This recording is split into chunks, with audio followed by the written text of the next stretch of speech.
he was the most serious guy I've ever met at that time. Totally believed this stuff. And they were, in the script, they were called neutrino wands.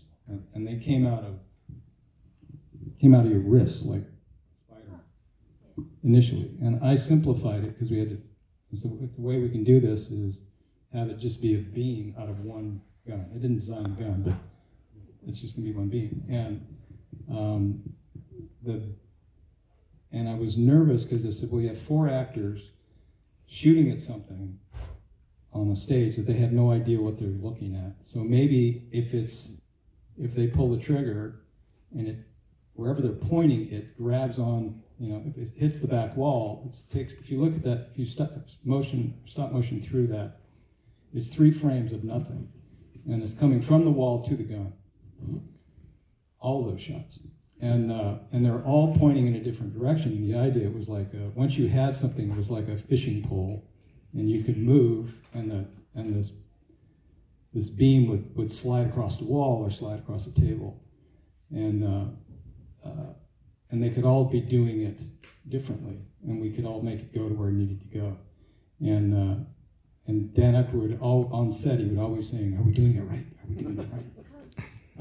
But it was the color coordination. I had done some pastel chalk on black color combinations, and the idea was that whatever it would catch it, hold it, and this blue tangle of electrical stuff would go out and grab and engulf the target, which would be a ghost.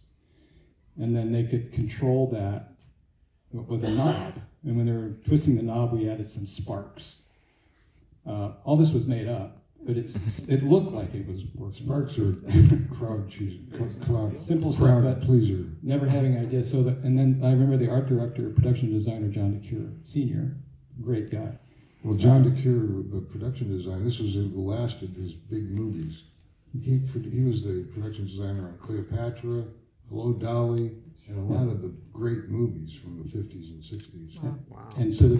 And what I learned from him was he said he wanted to see the color palette of the animation color. I sent it to him. And not knowing, but when we went into the corridor, where the little green, where Slimer is eating on a little cart, he had color paint, the tone of the entire hallway matched that paint. It made the paint read better. And so he actually keyed the whole design of the painting of the hallway interior sets of the hotel to our animation, what it had to be.